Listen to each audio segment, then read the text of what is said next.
Hi guys, and welcome back to a brand new Rise of Kingdoms video, and in today's video we're going to be discussing the importance of selecting your allies carefully inside of KVK. Now, we did this slightly wrong this KVK, and we want to show you exactly what happened and what led to pretty much the single-handedly most drama-filled KVK I've ever been through. And it doesn't matter whether you're a newer kingdom inside of KVK 1 or maybe you're a more developed kingdom in the late game and you're at Season of Conquest, it's all going to apply to you. So let's dive into the video. So jumping straight into the video, it doesn't matter what KVK you are in, you'll have a map that looks similar to this. And that is compiled of a load of different zones and a load of different passes. Now, obviously the outer zones, and those are indicated by the colours here, are known as starting provinces, and those are going to hold maybe 1 to 2 kingdoms dependent on your KVK, and that will be initially where you start your KVK. Now, why it's important to choose your allies carefully and why the position matters of your kingdom is because if you're stuck in a corner and you're a weaker kingdom, you typically want to go and ally someone next to you, so that way, you know, regardless of the fight that you do on the other side, you know, that you're able to get stuck straight into the next zone. Now, if you're a fighting kingdom and you want to just go all out at war, then you typically want to go and enemy the other 2 camps and completely go all out and fight your way out of that zone. And for 2811, we wasn't the strongest kingdom going into this KVK. Actually, this was our first Season of Conquest KVK that we've ever had, which means that we were under-geared, under-leveled. You know, many of our commanders, we hadn't even unlocked Season of Conquest commanders properly yet. So we chose to take an easy route, which was to ally the kingdom next to us. Now, we decided at that point, you know, we would still get some fighting. We had Earth, which was to the left of us. We were Wind Camp up in the top right-hand side. You know, we assumed that, hey, we're going to have Earth Camp to the left. We can fight them. And if things go poorly, then, you know, we can default to returning with our allies in water in the next zone. Now, it didn't really turn out like that, and we'll go into that in a little bit more detail, but you can see our allies here. So we're Wind Camp again in the top right. We were allied with water, daybreak, and fire, which are indicated on screen now. And we chose, hey, you know, initially we decided that some of the people that we knew were from these other camps, and we were like, hey, you know, we're going into KVK together, we might as well ally. And there was a lot of other diplomatic stuff in the background, you know, that I don't really know the full details of. However, from what I know, it was purely based on, you know, people knew each other, and it was kind of an amicable decision. However, there was some data behind it, which I'm happy to go into in just a second. However, if we go forward, this is what happened in sort of the Zone 5 fight. So pass is opened, Zone 5 was ready for the taking, and as you can see here, with us in Wind Camp on the top right, we went into both zones, and yeah, I mean, Earth chose to go and fight fire, which you can see, it says versus. So Earth chose to fight fire, Midnight chose to fight daybreak, daybreak chose to fight Greenwood, Greenwood decided to fight water. So we were one of the only camps without fighting on our side. Actually, we were the only camp without fighting on our side of the allies. So we decided that, hey, you know, this is pretty unfair, and you know, we want some fighting.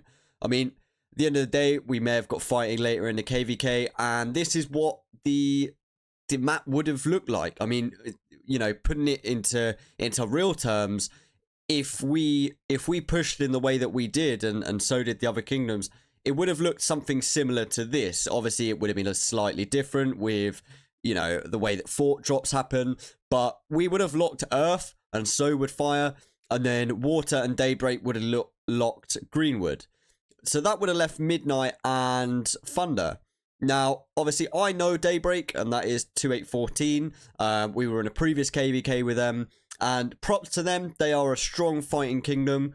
And yeah, I mean, personally, I would have assumed that they would have pushed Midnight come past 6, and they would have locked them as well.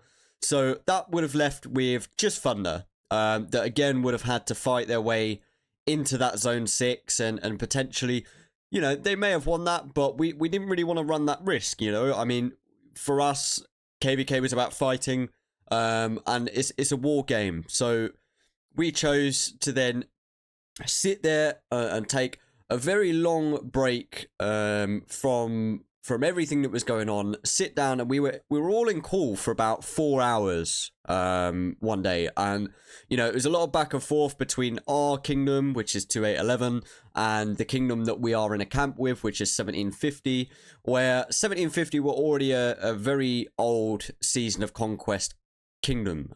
You know, they've been through plenty of season of conquest fights, and they were a very heavy fighting kingdom. They were only compiled of about 100 players or 100 active players, but all of those players are like, you know, I've got to give it to them now that we're at where we're at. They are 10 out of 10. They're solid people. And, you know, they were pushing for us to sit there and go, hey, we know you're a young kingdom, and we know that you're underdeveloped, but trust me, we've got this, and we want to fight. You know, and it was a lot of back and forth between us and them, and us disagreeing because we didn't want to do it, and them, you know, basically pushing for it, and ultimately, you know, we decided, hey, we're only in zone 5. We haven't really got that far into KVK. I think it was like 7 days at that point, so virtually a week, maybe even like 4 or 5 days. I can't remember the time frame now, but you know, it was very early inside of the KVK, so we decided, you know, hey, look, we're going to change sides, and that's exactly what we've done. So if I show you this next clip here, you know, this is a very good, well-known member inside of 1750 who put out this mail to Water, Fire, and Daybreak, and essentially it reads, "Good morning, everyone. Water, Fire, and Daylight. I'm here to announce and hopefully get your agreement that Windcamp is leaving the Alliance and joining the current losing side. In the hope that we can make this KVK more balanced and a fun one for everyone. It wasn't an easy decision, but at the end of the day, I hope we can all agree that we're playing this game for fun and entertainment.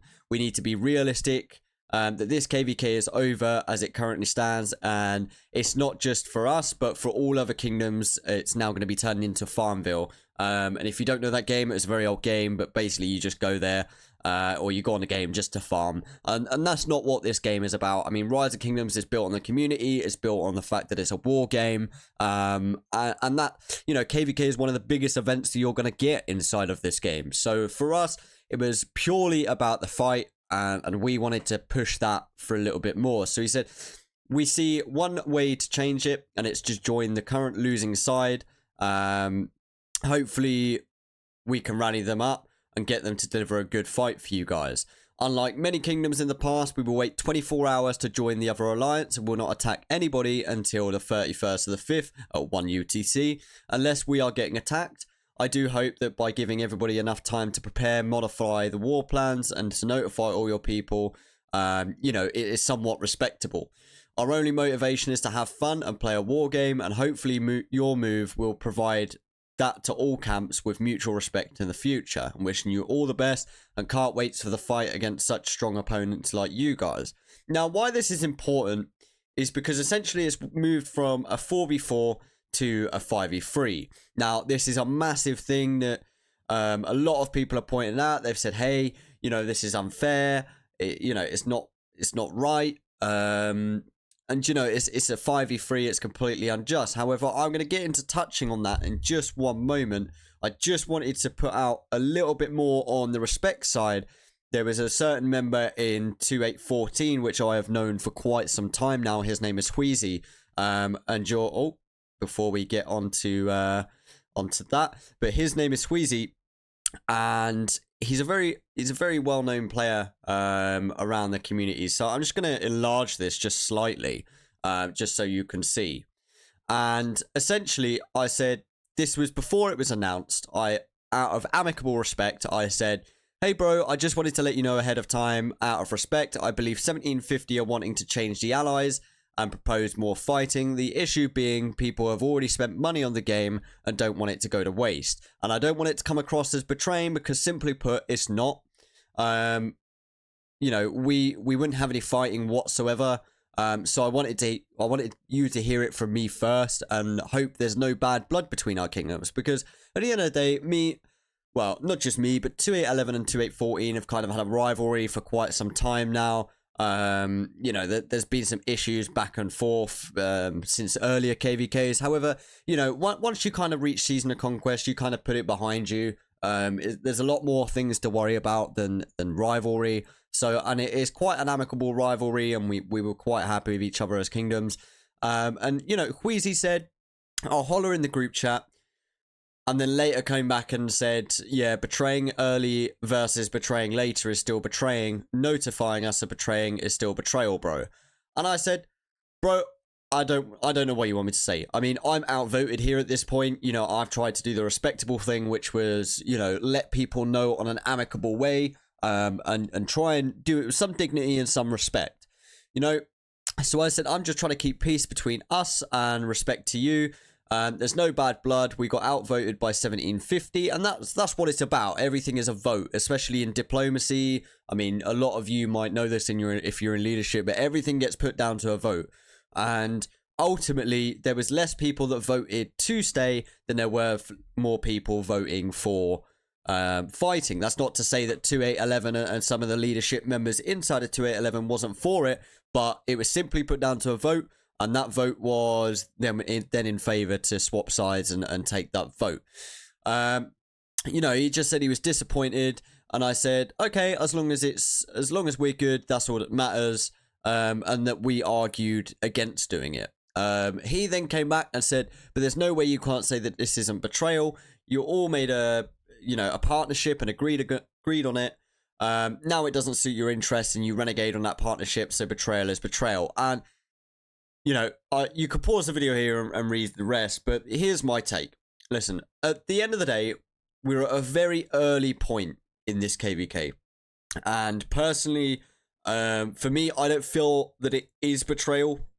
Yes, it's going back on an original deal that was made, but yeah, there's just a lot more into it than what it is on the surface. If you look at it on the surface, you know, you could sit there all day and chat about how it's betrayal and about, you know, how we turned our back on an agreement. But if I am completely honest, let's go forward to the power comparison. So this is a very important part of selecting your allies. So before KVK, obviously the data was all run for all of the kingdoms inside of our KVK. As you can see on the left hand photo there, it's got all of the kingdoms, what camp they were in, their top 300 players power, which is obviously what makes your matchmaking inside of KVK, the camp power, the top 300 kill points, and then the camp kill points as well. Now obviously on the right hand side, this is how the first ally ship worked out. So it was fire, wind, water, and daybreak, and that equaled to a combined power of 112.9 bill, and kill points was about 1082 billion kill points. Whereas, you know, if you verse that compared to the other side, you know, it was 110.6 bill and 756.6 bill kill points. So there's a clear differential there between the kill points, but not a clear indication to the power. Now, that didn't really become apparent until we're inside the KVK. Now, there's a group in there. I'm not going to name too many names, but from Greenwood's side, they have a lot of power, but very little activity. So obviously, they got locked pretty early in Zone 5. I think it was within about an hour and a half or to 2 hours of fighting. They got locked into their zone.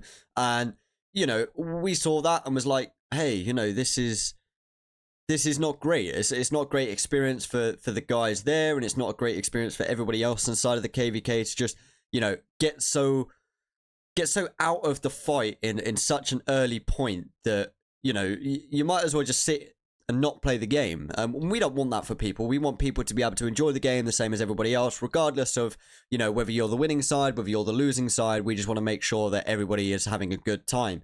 So we chose to then obviously change side, which changed it to something that looked a little bit like this. So we had Greenwood, Wind, Midnight, Earth, and Thunder, which totaled to about 139 billion power and kill points wise was about 1020. And on the flip side, it changed it to 84.5 billion power and 818.6 billion kill points. So there's a clear differential there between, obviously, you know, the camp that we've moved to the camp that is now our enemies. You know, there's about a 200 build difference in kill points and about a 50 build difference in, you know, in power. So I mean, if you're looking at it from just a stats point of view, it looks really bad. And this is the thing that a lot of people have brought up. However, what you don't account for is kingdom activity, and Greenwood just was not active at all. And neither was Thunder. Thunder did quite a bit, but it still did not match up to the enemy's level of activity. I mean, Daybreak alone had two extremely active kingdoms. I mean, 2814 and 88. Both of them are extremely active. You know, at every pass open and at every fight, they had hundreds of marches, and it generally did look like something out of an A seed. And we are an A seed. However, every other camp that I've listed, you know, there was maybe 10, 15, even 20 marches, if that. I mean, that's a couple of people. So there, you know, you can look at it from a numbers point of view and think, hey, you know, this is really unfair. But if you take activity into account, you're looking at less people on our side than what they still have on their side, and that was the clear difference for us. Obviously, you know, Wheezy was not happy about this, and so were some other people. So again, I'll just enlarge this here for you. But somebody in our leadership said, you know, I understand it, to be honest. We did make an alliance from the start, and I do see the unbalance in our group. But it is also not fair to keep camps just farming, and it's not about rewards. Really, we just want to balance things out a bit. We are also giving a fair warning with time. You know, we gave 24 hours notice just so people can get stuff in order, rather than just going out of our way and fighting them from the get-go. And it's, you know, it's been about the fight, and it's been a long off season between sort of KVK 3 and Season of Conquest. We skipped 3 cycles. And then was forced to sign up, and it tended to be, you know, the first Season of Conquest going into SOC, you know, you tend to take a longer time to go into KVK so that you can get yourself set up with some Season of Conquest commanders. You know, you can learn about everything that you're going into, because it's quite overwhelming for a new player to go into Season of Conquest, and a lot of people definitely felt that. You know, and we said we're trying to balance things out. And if roles were reversed, I would understand. You know, I know 14 from KVK2, and they love to fight. It's all we want. We don't want any drama. We want nothing to end up losing. No hard feelings. You know, and Wheezy came back and said, like, for our camp, we would have had to strategize differently. If you were not part of the alliance, we would have chose to close out the camps and instead focus on one and save our resources and speed ups for the next zone. But because we knew we had allies and saw that you guys didn't fight, we figured, okay, we've got allies to cover us if needed and in the next zone, so we can do our job and try to close out 2 camps. Now, before I get into the rest of this, the issue that I have, and this has been a big thing from previous KVK dramas, is that 14, and this isn't a stab at Wheezy, but, you know, in 14 in general, they have, but in both KVKs, lied about their data to then, you know, receive the star or receive top rewards from a KVK. And I'd love to stress the point that we are not here to, you know, try and get the top rewards from KVK. It would be great, and don't get me wrong, you know, we are on track to do that. But at the end of the day, it's not about that for us. It's about the fact that there has been clear lie and deceit in previous KVKs, and we're like, you know, you chose to fight 2 different kingdoms. And whether you chose to do that for, you know, like you said, to close out 2 kingdoms, or whether you chose to do that to gain more kills throughout the entire KVK so that you could say that you've done more and that you deserve star. Because that's what you've done before. And again, Wheezy came from 05 just after all of this drama happened. So, you know, this is nothing against him himself, but that kingdom is notorious for that, and there's a lot of other kingdoms that would vouch for that inside of KVK 3. We wasn't inside of that, but we saw the drama that unfolded. So, you know, moving on, it was kind of like, it doesn't really matter at the end of the day. You know, we've got our reservations about the way that you guys fight and about the way that you guys, you know, conduct yourself as a kingdom, and you have your reservations about the fact that, you know, you would have chose to do something differently. But again, it was very early in the KVK. I mean, you know, if you've lost all of your speed ups and all of your resources in a zone 5 fight, then you're not fighting properly, guy. Like, and that's what, you know, Wheezy was saying, that he was at like 30 million kills or something like that at the end of KVK, or the end of zone 5, sorry. And that's like, you know, something that people don't reach by the end of KVK. So that's just an astronomical amount of fighting. And he said, you know, he was low on speed ups and that he was low on resources. But personally, for me, for somebody that's calling out a lot of other people in chat, in Lost Kingdom chat, and saying, you know, you don't know how to fight, your members are trash, and this, that, and the other, like, there's been a lot of drama inside of the Lost Kingdom chat that he's been sort of throwing about. And I'm not just saying it's him, it's a lot of other people as well. But to make that statement and then not have any speed ups or resources by the end of zone 5 fight, you're doing something wrong.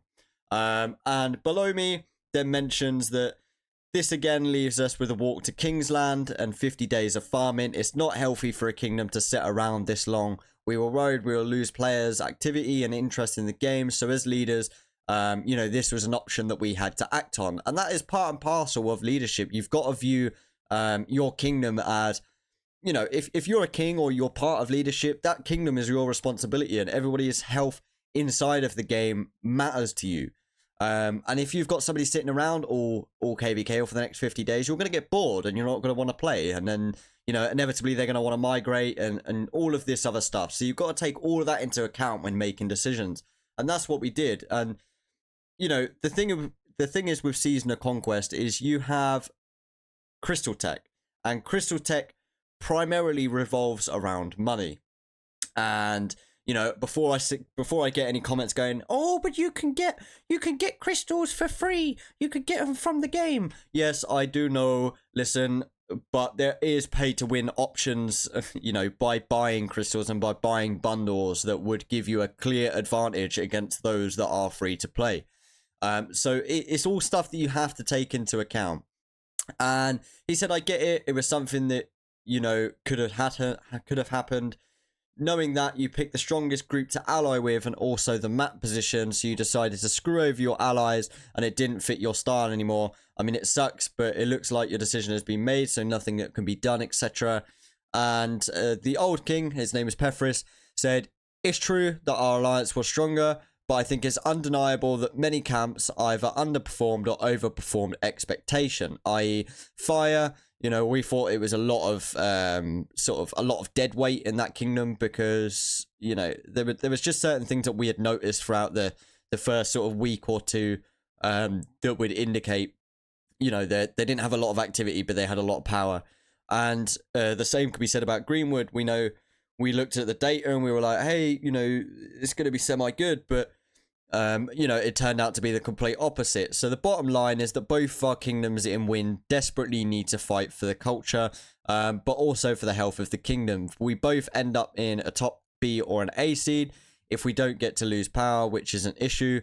And we respect y'all, we just don't want to be sneaky. This is why we've given a 24-hour notice period before anything was done. And we very easily could have been zeroing cities, which is something that which would have been wrong for us to do, so we didn't do it, anything like that. And just a little bit more before I wrap up this video, there's going to be tons more that I can sit there and say on this topic, and I'm sure I'm going to have to make more and more videos on the amount of stuff that's happened. But here is just a picture from one of the people in Fire. I believe he's either king or a member in leadership, that essentially said that Daybreak wanted to ally with us for an easy KVK. And that's pictured right here where, you know, Skyly said Daybreak said they want this for an easy KVK win. Is that true? And he said true. So that's just GG, dude. I mean, at the end of the day, we did everything above board. It might have been a little bit wrong to decide to change allies to begin with, rather than initially you know, make an agreement, but it is very hard to determine that pre-KVK. So again, I mean, we're trying to do everything amicably, and we're trying to do everything with a little bit of respect, but you've got to look out for the people inside of your kingdom. And by the looks of things, Daybreak just wanted an easy KVK. What can I say? We didn't give them that, and we've given them a tough fight, and it's been a very fun KVK. So stay tuned for the next video where we'll discuss a little bit more detail and like the stuff that's kind of happened after this situation, a bit of an update video if you like, and we'll go through some of the bits there. But again, if you like the content, then don't forget to hit a like and subscribe. This is one of my first videos, just kind of testing the water out in Rise of Kingdoms content, but it's only going to improve from here. I mean, I've got a webcam, well, a camera, but I don't want to use that until I've got a green screen, because it's not the best, and I only want to put out good content for you guys. So if you like the video, again, slap that like button, hit the subscribe button, and ding dong the notification bell if you would like to hear more about my videos. And yeah, thank you guys for watching, and I'll catch you all in the next video.